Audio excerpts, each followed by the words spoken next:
ప్రభువైన యేసుక్రీస్తు యొక్క పరిశుద్ధ నామములో మీ అందరకు అమలాపురం హౌసింగ్ బోర్డు క్రీస్తు సంఘము మరియు కాకినాడ బాపూజీ నగర్ క్రీస్తు సంఘముల తరపున సత్య సువార్త అనే మా టీవీ ప్రసారాలకు స్వాగతం తెలియజేస్తూ ఉన్నాను. ఇవాళ ధ్యానాంశం ఏంటంటే యెషయా గ్రంథము 54వ అధ్యాయము 17వ వచనం. నీకు విరోధముగా రూపింపబడిన ఏ ఆయుధమును వర్ధిల్లదు. ధ్యానాంశం. ప్రార్థన చేసుకుందాం. మమ్మల్ని మిక్కిలిగా ప్రేమించిన పరలోకమందున్న మా ప్రియ తండ్రి, నీ పరిశుద్ధ నామమునకు స్తోత్రములు స్తుతులు తెలియజేస్తూ ఉన్నాను తండ్రి. ఇవాళ నీకు విరోధముగా రూపింపబడిన ఏ ఆయుధమును వర్ధిల్లదు అనే అంశం మీద మాట్లాడబోతుండగా, క్రైస్తవునికి బలము, ధైర్యము, జయము కలగజేసే వాక్యం తండ్రి. ఈ వాక్యాన్ని విన్న ప్రతి ఒక్కరూ కూడా, మా శ్రోతలందరూ కూడా ధైర్యముతో తండ్రి జీవించటానికి ఈ ప్రసంగం సహాయపడేలా చేయమని క్రీస్తు యేసు పరిశుద్ధ నామములో ఈ ప్రార్థన చేయుచున్నాను తండ్రి. ఆమేన్. ధ్యానాంశం. నీకు విరోధముగా రూపింపబడిన ఏ ఆయుధమును వర్ధిల్లదని చెప్తున్నాడు దేవుడు. మనము దేవునితో ఉన్నాము, దేవునిలో ఉన్నాము. దేవుడు స్వరక్తమిచ్చి సంపాదించిన తన సంఘములో ఉన్నాం మనం. ఎవరైతే రక్షించబడి పరిశుద్ధాత్మను వరముగా పొంది ఎవరి పేరైతే జీవ గ్రంథంలో వ్రాయబడి ఉంటుందో వారికి వ్యతిరేకంగా రూపింపబడిన ఏ ఆయుధము కూడా వర్ధిల్లదు అని చెప్తున్నాడండి. అంటే ఎవ్వరూ మనల్ని ఏమీ కూడా చేయలేరు అని చెప్పి దేవుడు మనకు తెలియజేస్తూ ఉన్నాడు. దేవుని సెలవు లేకుండా ఏది కూడా జరగదు. మన మీదకి ఎవరైనా రావాలి అంటే, ఏదైనా చెయ్యాలి అంటే దేవుని సెలవిస్తేనే జరుగుతుంది కనుక, దేవుడు కనుక సెలవు ఇవ్వకపోతే ఎవడో ఏమీ చేయలేడండి. అవి ప్రభుత్వాలైనా, అధికారులైనా, రాజులైనా, ఎవరైనా సరే, వారు ఎంతటి బలాన్ని కలిగి ఉన్నవారైనా సరే, ప్రపంచాన్ని జయించిన వారైనా సరే,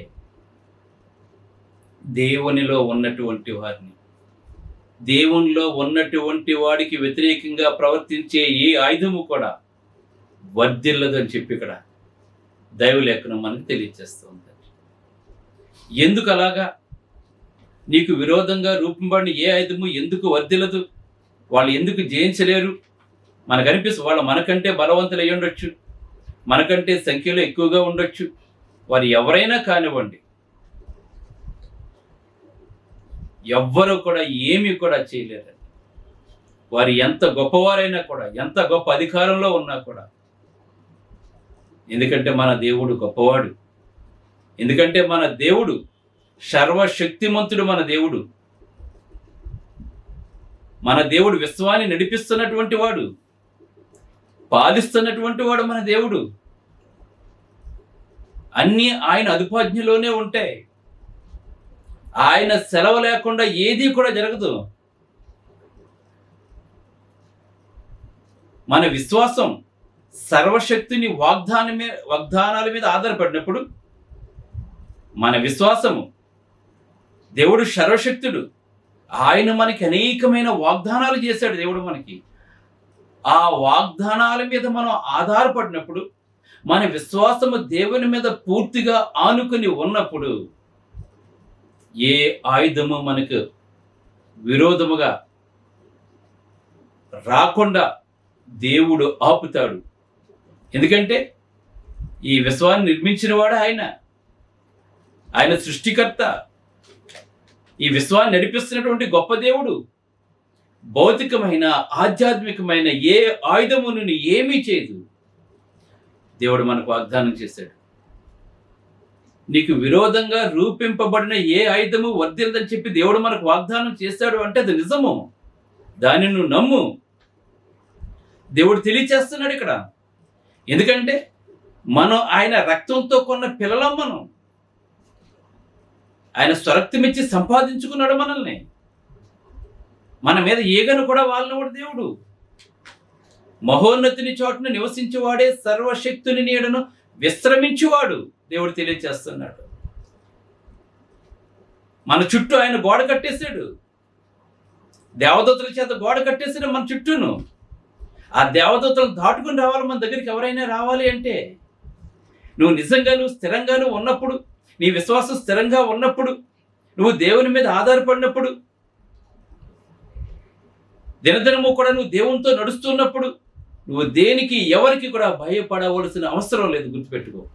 అది జబ్బా, అది సమస్య, అది నీ శత్రువా, అది నీకు ఆర్థిక సమస్య ఏదైనా కానివ్వండి, నీకు విరోధంగా రూపింపబడి ఏది కూడా వర్ధిల్లదు అని చెప్పి దేవుడు తెలియజేస్తున్నాడు. మన విశ్వాసం శిలువ మరణంను జయించిన రక్షకునిపై ఉందండి. మన విశ్వాసము ఎవరి మీద ఉంది? శిలువను జయించినటువంటి వాడు, మరణాన్ని జయించినటువంటి వాడు, మరణపు ముళ్ళు విరిచినటువంటి వాడు, ఆయన పైన మన విశ్వాసం ఉంది. మనం రాయి రప్ప ఈ సృష్టిలో కనపడేది కాదండి మన విశ్వాసం. జీవము గల దేవునిపై ఆధారపడి ఉన్నాం మనం. మరణము జీవము ఎవరి వశానైతే ఉన్నాయో ఆ దేవుని ఆనుకొని జీవిస్తున్నాం మనం. ఆ దేవుని నీడలో జీవిస్తున్నాం మనం. ఆ సర్వశక్తులకు దేవుని మహోన్నతుడిగా మనం చేసుకున్నాం మనం. నీవేనా ఆశ్రయ దుర్గమని మాట్లాడుతున్నాడు ఒక భక్తుడు. ఆయన మనకు ఆశ్రయం ఇచ్చాడు. ఆయన ఆశ్రయంలో మనం జీవిస్తున్నాం మనం.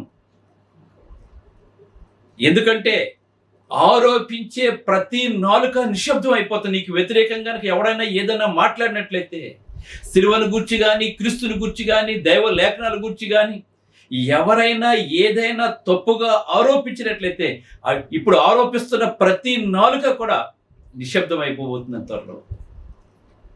ఎంతో మంది నిందించారు, బైబిల్ చింపారు, సంఘానికి హింస కలగజేస్తారు, ఇంకా సంఘానికి హింస కలగజేస్తూ ఉన్నారు. కానీ ప్రతి నోరు ముయ్యబడుతుంది, ప్రతి నాలుక మాట్లాడకుండా నిశ్శబ్దం కాబోతుందండి. దేవుడు తెలియజేస్తూ ఉన్నాడు. మనల్ని నిందిస్తున్న ప్రతి నాలుక కూడా ఖండింపబడుతుందని ఒక రోజున. ఇప్పుడు కాకపోవచ్చు కానీ ఏదో ఒక రోజున ఖండింపబడుతుందండి.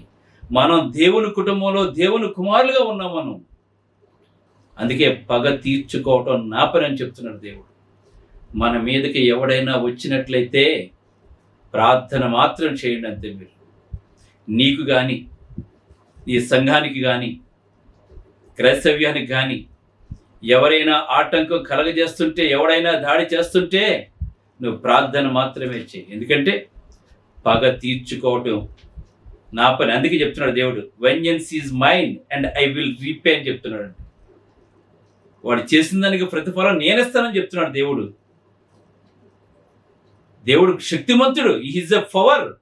దేవుడు గొప్ప శక్తిమంతుడు అండి. ఆయన ప్రపంచాన్ని పరిపాలిస్తున్నటువంటి వాడండి. ఆయన నామంలో విజయం ఉంది మనకి. దేవుడు వేళ మనకి ప్రామిస్ చేశాడండి.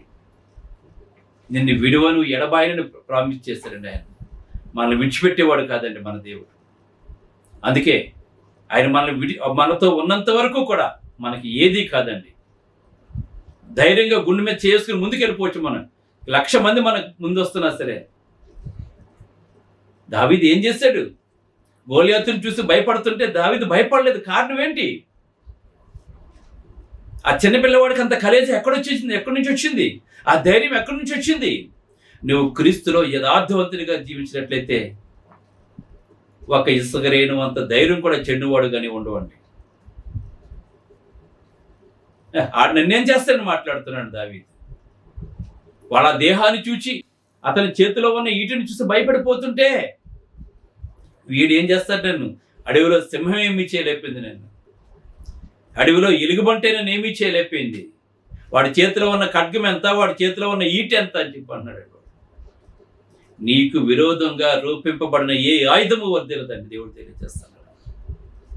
వెళ్ళాడు, ఒకే ఒక గులకరాయి తీసుకున్నాడు అండి, పడిపోయాడు దెబ్బకి. మనకు ఆయుధాలు అవసరం లేదండి. వాక్యమనే ఆత్మఖడ్గాన్ని చేబూని, సమాధానమనే జోడు తొడుక్కొని, రక్షణ శిరస్త్రాన్ని ధరించి మనం ముందుకు సాగిపోతాం. దేవుడు మనకి భౌతికమైన ఆయుధాలు కదని మనకిస్తాం. మనకి దేవుడు ఆత్మ సంబంధమైన ఆయుధాలు మనకిచ్చాడు. వాక్యం అనే ఆత్మ ఖడ్గము మనకి తోడుగా ఉండగా, సమాధానం అనే డాలు పట్టుకుని యుద్ధం చేయమని దేవుడు చేస్తాడు. సమాధానం మంది కర్రలో కత్తులు పట్టుకెళ్ళి గుంపులుగా వెళ్ళి మనుషులు కొట్టి చంపించి బలవంతంగా ఒప్పించేది కాదని క్రైస్తవ్యం అంటేని, ప్రేమతో జయించేది క్రైస్తవ్యము. శత్రువుని కూడా ప్రేమించేది క్రైస్తవ్యము. పగ తీర్చుకోవడం నా పని నీ పని కాదని చెప్తున్నాడు దేవుడు. ఈ శత్రువు నీకు భోజనం సిద్ధపాటు చేస్తానని చెప్పిన గొప్ప దేవుడు మన దేవుడు. కనుక దేవుడు తెలియజేసి, దేవుని ప్రజలకు వ్యతిరేకంగా ఏది ప్రవర్తించినా, కుట్ర పన్నినా, ప్రణాళికలు వేసినా పరలోకపు తండ్రితే ఖండించబడతాయి. అవి పూర్తిగా విఫలమవుతాయి. సగం సగం కాదండి, పూర్తిగా విఫలమైపోతాయి. ఈ లోకంలో ఉన్నవాని కంటే మనలో ఉన్నవాడు గొప్పవాడని చెప్తున్నాడండి. ఈ లోకంలో ఉన్నవాని కంటే మీలో ఉన్నవాడు గొప్పవాడని చెప్పి దేవుడు మనకు తెలియజేస్తున్నాడు. మనలో గొప్పవాడు ఉన్నాడు, మనకి పరిశుద్ధాత్ముడు ఉన్నాడు మనలోని. అందుకే మీలో ఉన్న వరమును అలక్ష్యం చేయొద్దని మాట్లాడుతున్నాడు. మీలో ఉన్న వరమును అలక్ష్యం చేయకండి. ఈ లోకంలో ఉన్నవాడి కంటే మనలో ఉన్నవాడు గొప్పవాడు, మనల్ని సృజించినటువంటి వాడు, మనల్ని కాపాడుతూ ఉన్నటువంటి వాడు, మనకి వెలుగ్గా ఉన్నటువంటి వాడు, మన ప్రతి అక్కర తీర్చుతున్నటువంటి వాడు, మరణం నుండి విడిపించినటువంటి వాడు, నిత్య జీవానికి తీసుకుని వెళ్ళేవాడు మన దేవుడు. ఆయనకి అసాధ్యమైనది ఏది కూడా లేదండి. దేవుడు తెలియజేస్తున్నాడు. మనకి నీతి మంతుల మార్గం ఆయనకు తెలుసు. ఆయన మన మంచి కోసం జీవితంలోని ప్రతి సందర్భంలో పనిచేస్తారండి. ఆయన మన మంచి కోసం పనిచేస్తారండి. ప్రతి సందర్భంలోనూ కూడా పనిచేస్తారండి. ఎందుకంటే మన తల్లి గర్భంలో మనం నిర్మించింది ఆయనే అండి. మన ప్రతి దినము ఏం చేయాలో ముందుగానే సిద్ధం చేసుకున్నటువంటి వాడు, ఆ దినానికి ఆజ్ఞాపించినటువంటి వాడు అండి మన దేవుడు. రేపు ఇది చేయాలి, ఎల్లుండి ఇది చేయాలని చెప్పి ముందుగా సిద్ధపాటు చేసుకున్నాడు దేవుడు. మనకు ఆయుష్ ఉన్నంత వరకు కూడా మనం బలపరిచే గొప్ప దేవుడు మన దేవుడు అండి. దేవుడు తెలియచేస్తున్నాడు మనకండి. ఎన్ని డిఫికల్టీస్ మన జీవితంలో ఎదురైనా కూడా దేవుడు తెలియచేస్తాడండి. ఎంతమంది మన మీద వ్యతిరేకంగా ఉన్నా కూడా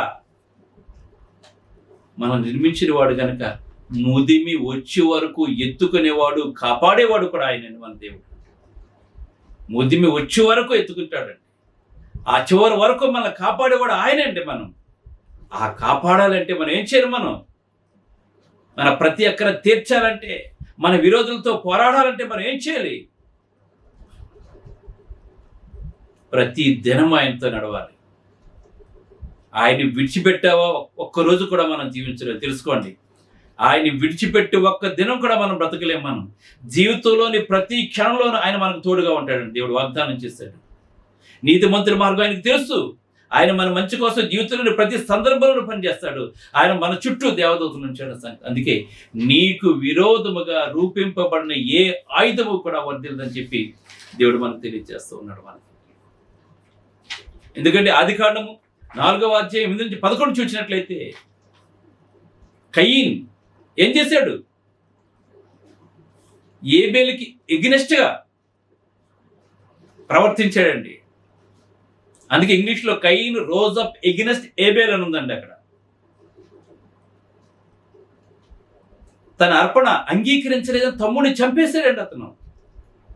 మొట్టమొదటిగా ఆదామవ్వలకు పుట్టినటువంటి వాడు ఒక నరహత్య చేశాడండి అతను. అప్పుడు దేవుడు చెప్తున్నాడు, నీ తమ్ముని రక్తం 11-12 వచ్చిన చూసినట్లయితే, నీ తమ్ముని రక్తము నీ చేతుల నుండి పుచ్చుకుంటకు నోరు తెరిచిన ఈ నేల. చూడండి, నువ్వు నీ తమ్ముని చంపేశావు కదా, నీ తమ్ముని రక్తము ఏ నేల మీద పడిందో, ఏ నేల అయితే నీ తమ్ముని రక్తం నోరు తెరిచిందో, ఆ నేల మీద ఉండకుండా నువ్వు శపించబడ్డావని చెప్తున్నాడు దేవుడు. శపించేశాడు దేవుడు అండి. శపించబడిన వారికి దేవుని రాజ్యంలో అధికారం లేదు. దేవునితో జీవించే అధికారం లేదండి అతనికి. ఇంకా నిత్య నరకానికి పోతున్నాడు అతను. ఇంకో మాట అన్నాడు, నీవు భూమి మీద దిగులు పడుచు. చూడండి, మన మీద ఎవరైనా సరే నీతిమంతునికి వ్యతిరేకంగా ప్రవర్తించినట్లయితే దేవుడు తెలియజేస్తున్నాడు ఈవేళ, నీవు భూమి మీద దిగులు పడుచు దేశ దిమ్మరవై తిరుగుతావు అని చెప్పాడండి. దేశ దిమ్మరి, ఒక చోట నీకు స్థావరం ఉండదు, నీకు దేశ దిమ్మరవై తిరుగుతావు నీవు. మనకు అనిపించవచ్చు, మనకి కయ్యను ఆదామవ్వలకు పుట్టినటువంటి ఆదామవ్వలను దేవుడు చేశాడు.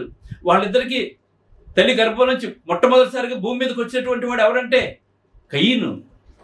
మరి కయ్యను తన తమ్ముడిని చంపేస్తుంటే దేవుడు చూస్తూ ఎందుకు ఊరుకున్నాడు?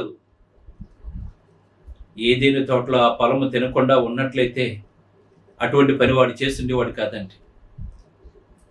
ఆ మంచి చెడులు ఇప్పుడు చెడు అతనిలో ప్రవేశించేసింది కనుక తీర్పు వెంటనే ఉండదండి, తర్వాత ఉంటుంది. మరణించిన తర్వాత మొదలవుతుందండి శిక్ష.